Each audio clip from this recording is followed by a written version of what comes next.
For 26 years, I cleaned my family's house without being paid a single cent. Then, in the 1 week they found out my fiancé was worth $80 million, my mother finally learned how to say my name like she meant it. "Hannah, sweetheart," she said, holding my hands like they hadn't scrubbed her kitchen floor since I was 9 years old. "We're so happy for you." I looked at her and thought about every birthday I'd spent cooking for my sister's party instead of having my own, every school event my parents skipped because I was needed at home, and I said, "Thank you, Mom," in a voice that didn't shake at all. She had no idea it was already too late for any of it to matter. Welcome to Revenge Stories Narrated, where family betrayal meets inevitable justice and karma always collects its debt. My name is Hannah Blake. I'm 29. I'm the oldest of 3 children, and for as long as I can remember, my role in the family was never daughter first. It was help. While my younger sister Vanessa was enrolled in dance lessons and my brother Colin went to summer camp every year, I was the one cooking dinner most nights by age 11, doing the family's laundry by 13, and by the time I was 17, managing the household budget. My mother, Diane, never bothered to learn herself. I didn't resent it as a child, since it was simply the only version of family I knew. I only started to understand how unequal it was in my 20s, watching Vanessa graduate college debt-free while I worked 2 jobs through community college, watching Colin get handed the keys to a car on his 16th birthday while I was still taking 3 buses to get to my early shifts, arriving to open the store at 6 in the morning while everyone else was still asleep. I met Nathaniel Cole 18 months ago at a coffee shop near my apartment, back when I still worked as an office manager and had no idea he owned the small real estate development firm that had quietly bought up half the block. He wore the same plain jacket every week, drove an older sedan, and never once mentioned money in the 4 months we dated before he told me, almost as an afterthought, what his company was actually worth.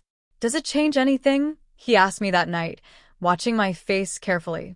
"No," I said, and meant it completely, since by then, I already loved the version of him who tipped generously without mentioning it and remembered the names of every barista at that coffee shop, and who once spent an entire evening helping me repaint my apartment instead of taking me somewhere expensive. I brought him to a family dinner 3 months into dating, mostly out of obligation, expecting the usual treatment, being asked to serve the food while everyone else sat and talked. My mother barely looked at Nathaniel that first night, more interested in complaining that I'd forgotten to bring the good tablecloth from my apartment. Vanessa asked him twice what he actually did for work, clearly unimpressed by his vague answer of real estate, small stuff mostly, and my father spent most of dinner talking about his own hardware store instead of asking Nathaniel a single question about himself. I lost count of how many family gatherings went that way over the following year. I paid for groceries at 3 separate holiday dinners without being asked to, since it had simply always been my job. I drove 2 hours each way to help my parents move furniture the same weekend Nathaniel had planned a trip for us, a trip I canceled without telling him why, since some habits are hard to break even when someone finally treats you well. I missed my own birthday dinner that year too, staying home instead to help Vanessa prepare for a work event she never once thanked me for. Everything changed the week Nathaniel proposed, at a small dinner with just the 2 of us. Nothing extravagant. Exactly the kind of quiet moment that suited him. I said yes before he even finished the sentence. If you've ever spent your whole life being treated like the help in your own family, tell me in the comments, because I want to know I'm not the only one who's lived through that. The engagement announcement went out to family 2 weeks later, and within days, my mother called me more times than she had in the previous 6 months combined. Someone at her church, it turned out, had mentioned that Cole Development was the company quietly negotiating to buy the strip mall that housed my father's hardware store, the same store that had been struggling for 2 years against a big box competitor down the road. My mother's tone changed overnight.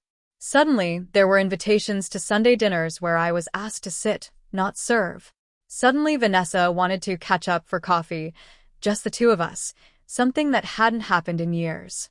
I should have known something was wrong before Vanessa's 3rd coffee invitation in 10 days, each one somehow ending with her asking careful questions about Nathaniel's schedule, his habits, which restaurants he liked, which nights he worked late. It was during the 4th invitation that I understood exactly what was happening. Vanessa mentioned, almost too casually, that she'd run into Nathaniel at a downtown restaurant completely by accident the week before, and that they'd talked for a while. Nathaniel had never mentioned that dinner to me at all. I didn't confront Vanessa. I went home and asked Nathaniel directly, calmly, what had happened at that restaurant. Your sister showed up at a table near mine alone and asked to join me, he said. She spent most of dinner telling me stories about how difficult you supposedly were to live with growing up, how unstable you'd been in relationships before. I found it strange, since none of it matched the person I actually know, so I ended it early and didn't think it was worth upsetting you over something that obviously wasn't true. I sat with that for a long time. My family hadn't just started treating me differently because of Nathaniel's money.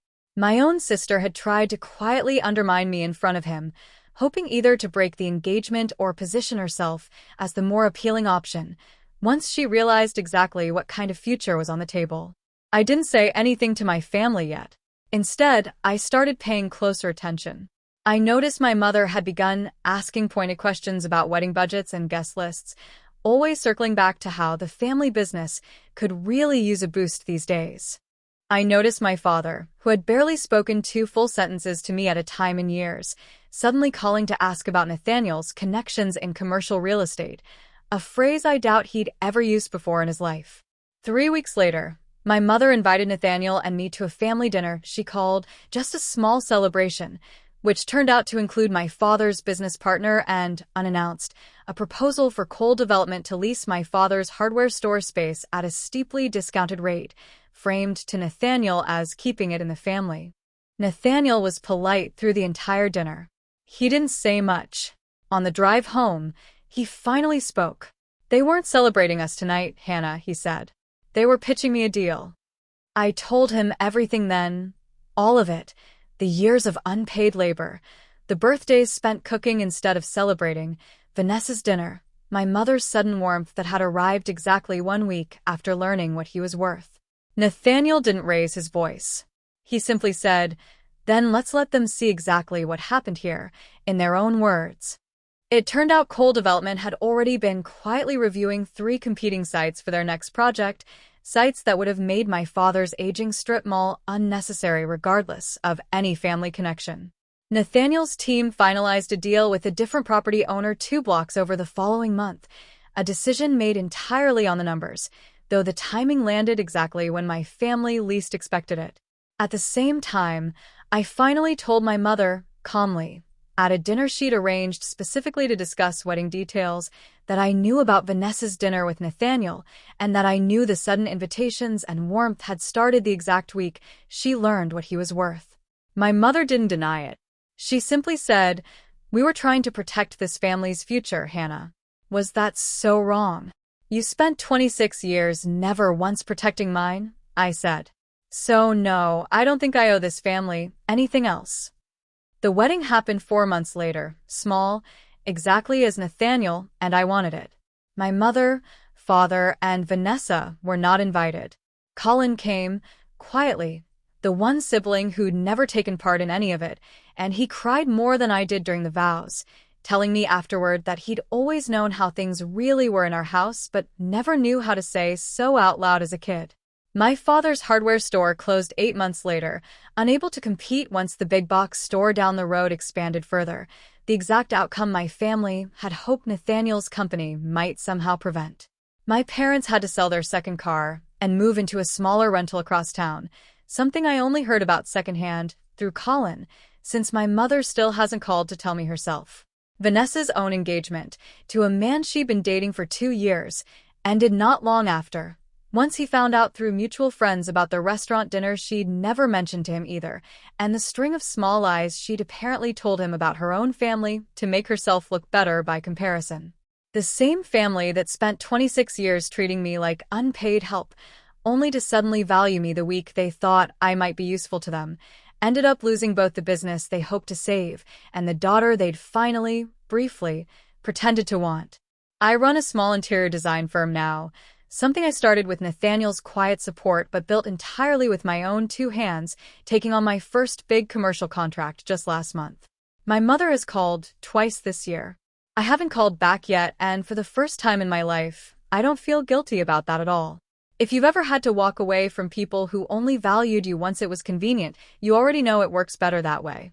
Subscribe if you want more stories like this one, and tell me down below what you would have done at that dinner table.